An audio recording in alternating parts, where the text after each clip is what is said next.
Hey, what's up, DC Biology? Biological evolution, the evolutionary theory as it is typically taught. All right, basic overview.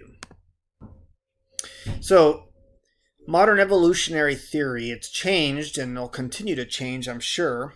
Kind of began and by early 19th century had formed when scientists had gathered enough evidence, they felt, to recognize that living creatures had existed on Earth for a long time and that life had changed and diversified since its origin. The things we found in the ground did not always look like things which we've experienced now alive. So we have what's called extinction of organisms.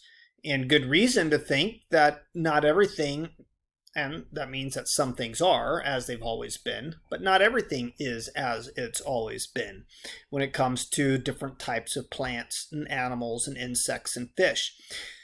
However, they did not understand the process or the mechanisms that drive that biological diversity, something I really love and appreciate, and I think the human is in tune to. That's part of the draw of the great outdoors, is just the diversity, the variation in life forms. We did not understand how physical traits were inherited or passed on from one generation to the next. What's the magic that happens such that, 9 months after, undergoing this wonderful act, how did this occur and why does it look like him or her? Speaking of that kind of inheritance, from one generation to the next, one of the prevailing ideas was that that of blending inheritance, which posits that offspring should look like some mixture of the two parents. While this is, in principle, had some merit to it and it worked, it did not explain how variation continues to persist in different populations over time. So under the blending inheritance model, that everything is a blend of their parents, all individuals within some population of, say, squirrels or mice or birds or humans, all the individuals within that given population eventually should end up looking the same, right? If it's blended over time. And clearly this is not seen in nature. They don't all look the same. Well, here with the publication of On the Origin of Species, Darwin's Principles of Natural and Sexual Selection, was published in 1859, Charles Darwin kind of changed the way naturalists and other scientists thought. At this time, there was no such thing as, say, biology or biologist. It was just those who were natural philosophers. They looked at the world around them and they made these philosophical observations and philosophical interpretations. But the way they thought about diversity seen in nature began to shift. Darwin hypothesized that all living things are descendants of one or few common ancestors, and that diversity arises through that process of what he called evolution. And that evolution was driven by natural selection and sexual selection. So Darwin described how natural and sexual selection caused variation, that is, differences, to arise in nature. Because we don't just randomly mate. Not everything just randomly mates with anything. We actually choose who we want to mate with. And with humans, it's more complex than any other. In birds, sometimes it's the dance or the display of the feathers. In dogs, it's an odor or an aroma that attracts them. In some monkeys, it's whether or not their butt is swollen up and looking red and plump, and that's a sign, by a visual sign to the other monkeys, that this one's ready to mate. And then you have to compete, and typically the strongest one to compete, or the most beautiful, or the one who outlasts, like a bee flying straight up into the sky, she'll fly, the queen will fly, fly, fly, fly, fly, and the worker who lasts longest chasing her up is the one who gets to mate. So that's what you call sexual selection, just that it doesn't happen randomly, but mates actually choose who they want to mate with. Okay,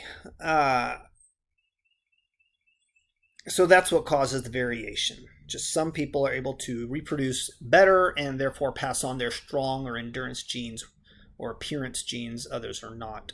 But the genetic mechanism that underlie that process was still not understood. It wasn't until Gregor Mendel, and you've studied Gregor Mendel now, at least with his pea plants and such. He was an Augustinian monk who was working around the same time as Darwin, miraculously enough, but they didn't know each other because Gregor Mendel brought statistics and numbers into it, which was very odd at that time. It was just overlooked. It was too complicated. It was too weird. Gregor, what are you doing in the peas again? Go read a book or something. He was a monk, so he was always in that monk library or in the garden. But his work was actually the one who solved kind of the puzzle that Darwin couldn't explain. Through Mendel's experiments on pea plants, he arrived at the model of particulate inheritance. We know those particles now are genes. At his time, he did not know, or we did not have the word gene, G-E-N-E. He just called some particulate something is being passed on one generation to the other. And that explained how variation can be inherited and maintained over time. A parent passes it on, from one to the other. So his statistical models encourage statistics, and other scientists like Hardy and Weinberg. So Wilhelm Weinberg and G.H. Hardy helped to merge and to fill out Darwin's and Mendel's observations into what is now referred to as the modern synthesis of evolutionary theory. And this presentation here is going to kind of cover that Hardy and Weinberg's work on population genetics, how population is a single community of organisms, meaning all the rabbits in a given area, all the sparrows in a given area. That's a population.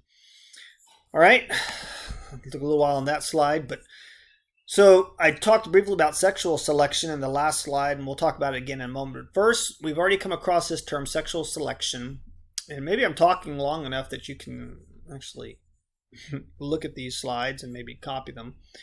But Darwin spent many years collecting evidence from different sources to support his theory that evolution occurs through a process of natural selection. He carefully studied specimens that he and others had gathered from around the world, including several different species of finches like these here from the Galapagos Islands. And he recognized that different types of beaks were fit and related to different sources of feeding in the forages. In other words, this one could crack seeds, this one could flip through the leaves and pick up worms, and every variation. So that was one way they changed over time. So the beaks related to their foraging pattern, and finches that feed on large seeds had those thicker bills, which contrasted with pointy. They could feed on cactus and so forth. Darwin proposed that natural selection would explain how this diversity occurs or arises in nature. He reasoned that when, let's say, environmental conditions change, like alterations in temperature or the source of food, some individuals would have characteristics that allow them to continue to survive in that changed environment. Like some who might have been infected with COVID-19, right? Are not as sick as others who got it. And likewise, some will never have the symptoms, lightly exposed, but they still have that immunity. When we find those individuals, we can pull that out of and into vaccine.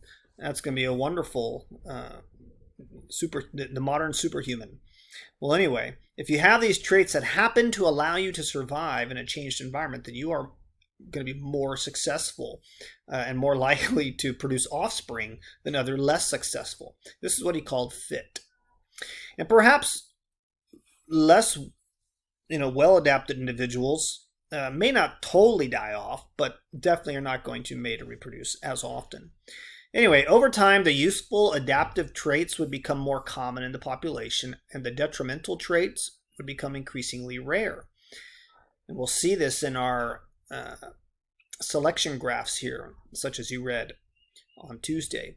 In the example of these finches, birds with thick, stocky beaks would have a foraging advantage if the most abundant food source consisted of large, hard-shelled seeds. Individual finches whose beaks were most suited to seed eating would theoretically be able to consume more food. Therefore, the birds with thick, stocky beaks generally would be healthier and produce more offspring than individuals with less effective beaks. And then again, over time, the population would come to be predominated by those stocky beaked birds. And that's just the way natural selection then occurs. So it's important, I'll say again, to recognize that evolution by natural selection, okay, which many people think of as, again, survival of the fittest, is not strictly based on physical attributes, stronger, faster, but rather on differential, that is, a difference in the reproductive success of individuals within a population. Okay, in a biological sense, fitness is equivalent to success in producing offspring that also survive to reproduce their offspring. So these are really heavily embedded genes now. Darwin had little understanding of those underlying genetic mechanisms that drove natural selection. But he could see, however, and he knew that for this system to work, the offspring must inherit the parent's physical characteristics. If that offspring did not have the thick conical beak like this up here, it was not going to survive. So the basic elements here of natural selection are that variation is present within the population. There are small differences. That variation is heritable. Okay, you can pass it on to your offspring. 3, that individuals within a population have different reproductive success. And then 4th, those individuals with higher reproductive success have a disproportionate number of offspring, more offspring. Okay. So domestication and artificial selection. I'm not going to spend too much time here. You can just read through the slide. Darwin used examples of artificial selection to explain natural selection. I think this is where it might hit home. This is where it might make more common sense. So for thousands of years, humans have applied artificial selection to obtain domesticated plants like corn and animals like dogs with desirable combinations of traits. And so he noted how humans developed hundreds of dog breeds from one common ancestor, and he writes about this. I think it's like in the 2nd chapter of his book. So we know kind of Canis lupus is the wolf. Familiaris becomes a domesticated dog. So some dog breeds were developed for a particular purpose, hunting. For example, many of the characteristics of the Dachshund breed of dogs has short legs, slender bodies, and a courageous disposition. Those were selected to develop individuals well suited to maneuver through narrow holes while hunting badgers. So most plant and animal products we eat have been similarly modified through careful selection and breeding of individuals that have those desirable characteristics. Other examples is broccoli, Brussels sprouts, cabbage, and cauliflower. They're all related. They're all derived from the same common wild ancestor, a single species of wild mustard. But people just experimented and looked for the flower or just the root or just whatever it was, the stem to eat. So that's artificial selection. We are selecting them. It's not something that would have naturally occurred in nature. Sexual selection, as displayed by this beautiful peacock here. By the way, these are, if you didn't already notice, these are the scientific names of these birds. So Pavo cristatus. This is the scientific name of peacock. That's the name it would be known by anywhere in the world. Peacock is simply what Americans call it. So sexual selection, the competition for mates drives sexual selection. So to explain sexually dimorphic traits, that is, traits that differ between the sexes, so females look different than males, the female peacock doesn't look as beautiful as the male. That's called sexual dimorphism, 2 different looks.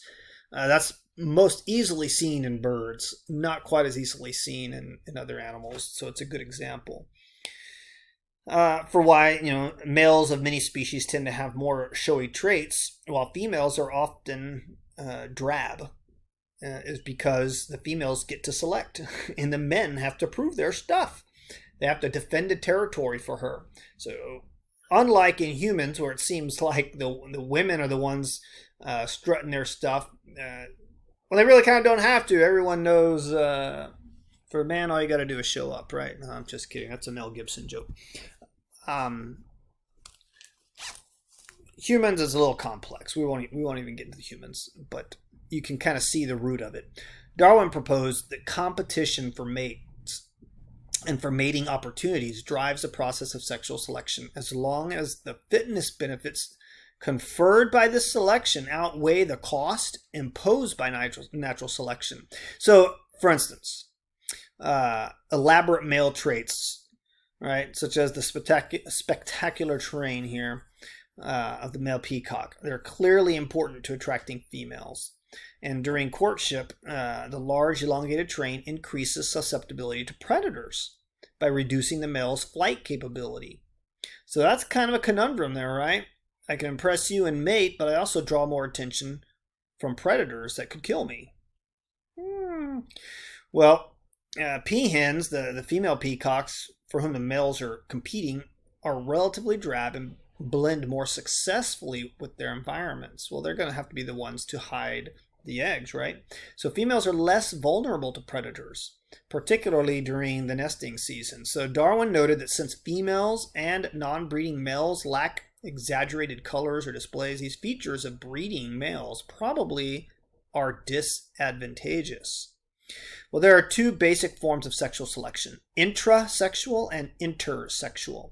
Intrasexual, this top one, is driven by direct competition among members of one sex, all the males. So this can involve contests between males of a species to gain mating opportunities with females.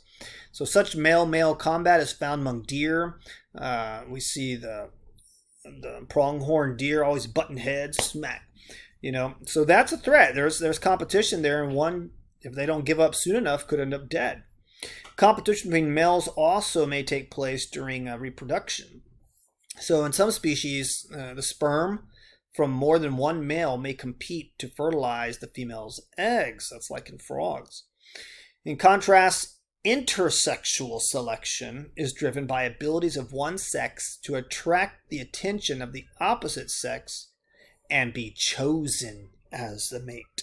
Females generally drive intersexual selection, as they choose males with which to mate based on attractive features, such as showy courtship displays of the peacock, or other features of size, vocalizations, dominance to other males. All right, so intrasexual is competition between males for the female. And she's like, you guys fight it out, I ain't choosing. And intersexual is the men just a lover, not a fighter, and they're both going to put on their best display, and she will choose. Pretty interesting way to put it, huh? All right. Well, I'm kind of skipped through this slide because it takes some time. You can pause the video to read it. This is something we've already talked about and covered. Use an experimental approach to examine questions about heredity. We know about the line of pea plants and pure breeding for specific traits. He tracked the inheritance of the traits, and he found that some were dominant and some were recessive. So based on those studies that we've already looked at in last week, Mendel concluded that hereditary information is transmitted from parents to offspring in the form of discrete particles we now call genes. So, Hardy-Weinberg principle. Genetic variation, that is, the differences in genes between two individuals in a population, between two squirrels in your backyard, the variation between them. I currently have what looks like a half albino squirrel. The tail is really light yellow golden, but the rest of the body is like the other squirrels. That is definitely going to play a role in that poor squirrel's recognizability from the sharp-shinned hawks in my neighborhood that will fly down and scoop it up. It'll also probably influence whether that squirrel gets to mate by this time next year. That's called genetic variation, and it's introduced by the process of meiosis, which we've studied. If you recall, in prophase 1, there's crossing over, and then in anaphase 1, homologous chromosomes separate. All right, and so all of a sudden, the genes on a chromosome are mixed up in the process of meiosis, and then random fertilization does not itself alter a population's overall gene pool, but the genes are still in there. So genetic variation is introduced in the process of meiosis. The frequency of the alleles, you have to recall this is all from Tuesday night's lecture and videos. The frequency of alleles, that is, dominant and recessive forms of the gene. Frequency just means how often. So how often the alleles in a population will remain constant, all right, is influenced, all right. I'm sorry, I'm stating this wrong. So Hardy-Weinberg principles are here. The frequency of alleles in a population's gene pool will remain constant indefinitely. So there's not going to be any change as long as there's certain conditions are met. There has to be some kind of disturbance. God forbid, I'm just going to use it though as an example, but again, COVID-19, if it has a certain kill percentage, right?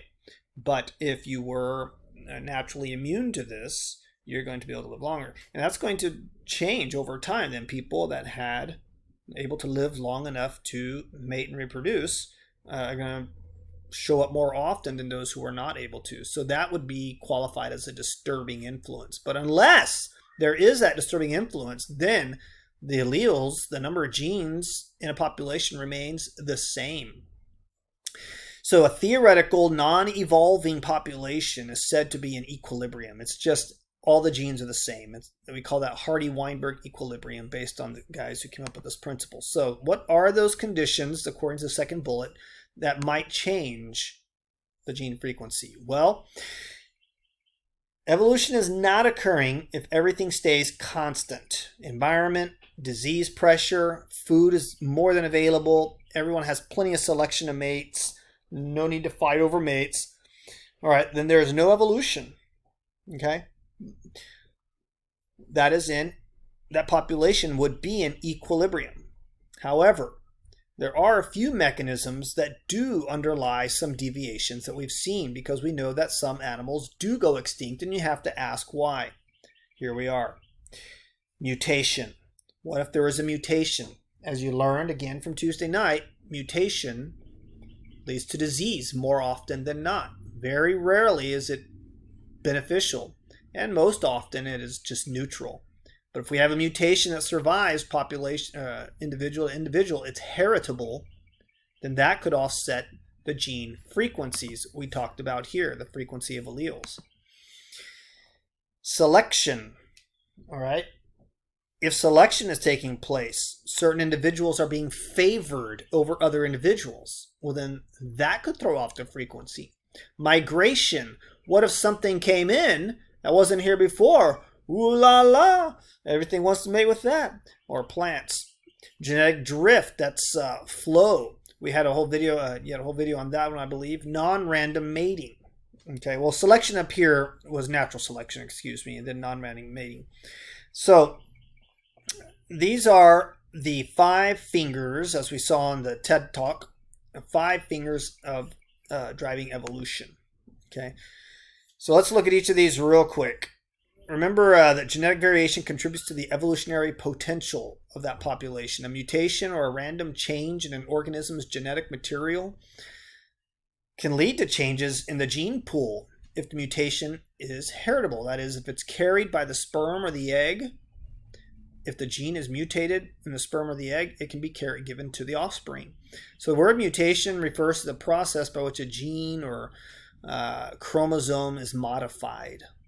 Although they're relatively rare occurrences, mutations can introduce new alleles into a population and therefore provide raw material for the evolutionary process. You read about one of these in the CK12 about the Italian guy. Because mutation is a random event, they happen a lot, but they're usually corrected. I think it was 1 in every billion are not corrected. And most of those are either neutral or lead to disease. Well, new mutations can be harmful, neutral, or advantageous. Albino alligator here is an example. That would not be very advantageous. He probably will not get to feed very well because he can't camouflage himself to sneak up on his predation, right, on his prey. So it's a lower fitness. He's not going to be able to reproduce. No alligator woman wants an albino alligator to come in and increase the chances that her baby alligators will be eaten more easily by bigger alligators. Neutral mutations have no effect. Advantageous mutations increase the fitness. Gigantism, maybe. So the frequency, that is the number of times that an allele the frequency of an allele that confers advantage, a fitness advantage, is likely to increase in a population. Okay, so if it's a healthy mutation that gives them an advantage, it's going to survive. Mutations only have evolutionary consequences if they're passed to the next generation. So it has to be in that sperm and egg. Examples of types of mutations include changes in the DNA at specific locations, point mutations, during recombination or meiosis, something happens. So that's one way this can occur. So this is a real important slide, and hopefully you've made it here to the 26-minute mark. I'm going to try to wrap up in the next 4. Don't know if it'll happen. May have to continue. But selection. Natural selection has been the highlight here, and is one way that genetic shifts in populations occur. So through natural selection, traits and the alleles that confer those traits to them that are beneficial to reproductive success become more common in a population, while those that are detrimental, again, become increasingly rare. Let's look at these mice. All right. There's 3 primary modes of natural selection: directional, diversifying, and stabilizing. Okay. In directional selection, this top one, so here's our founding population. We have white to black, light gray, dark gray, and medium gray. And the number of individuals are highest right here. The gray have the highest. This is our original population, let's just say. Over time, one of these 3 things could possibly happen. Okay. So in directional selection, like this top one, individuals with one extreme phenotype exhibit some advantage in fitness, that is their appearance or whatever that phenotype is, and it allows them to be reproductively successful over the others. In time, the average of the population shifts toward that extreme phenotype. So one or the other. In this case, we're going to go with black. For example, if the dark fur helped mice absorb heat from the sunshine on a cold winter day, and thereby gave them a survival advantage from year to year, then a disproportionate number of their dark fur alleles would be passed on from generation to generation. Overall, the mean coat color of the population would shift to a darker and darker coat, darker and darker values over time, and increase that proportion of individuals with good warming features, less of these. If it were, say, under diversifying selection, what we would notice is individuals with extreme phenotypes at either end of the spectrum, that is the lightest and darkest coats in this example, have higher fitness than those with the average. Therefore, the large number of alleles would be given to descendant generations that coded for white or black. Through time, the distribution of that phenotype changes such that most individuals exhibit one of the extreme, white or black. Mice with the darkest or lightest coats have higher fitness than those that either like, and you could call this sexual selection. It had to be black or white, and you'll see those in the population, but no middle. Nobody wants somebody in between, right? Stabilizing selection, the last one, individuals with the average phenotype, say the gray, is actually preferred. You don't know this until, of course, after you've made observations. And they're more fit than those with the extreme, black or white. So in this scenario, the range of phenotypes decreases over time. Mice with the average coat color have higher reproductive success, maybe because their plain fur helps them hide from the predators. Therefore, their fitness results in a disproportionate number of alleles or genes that code for the average gray get passed on to future generations. In contrast, mice carrying alleles for black or white would be weeded out in this example here because they're easier targets for predators and thus less likely to reproduce. So populations under selection pressures will have changes in allelic frequencies and will therefore deviate from Hardy-Weinberg expectations. I'm going to pause this and we'll attach a smaller video.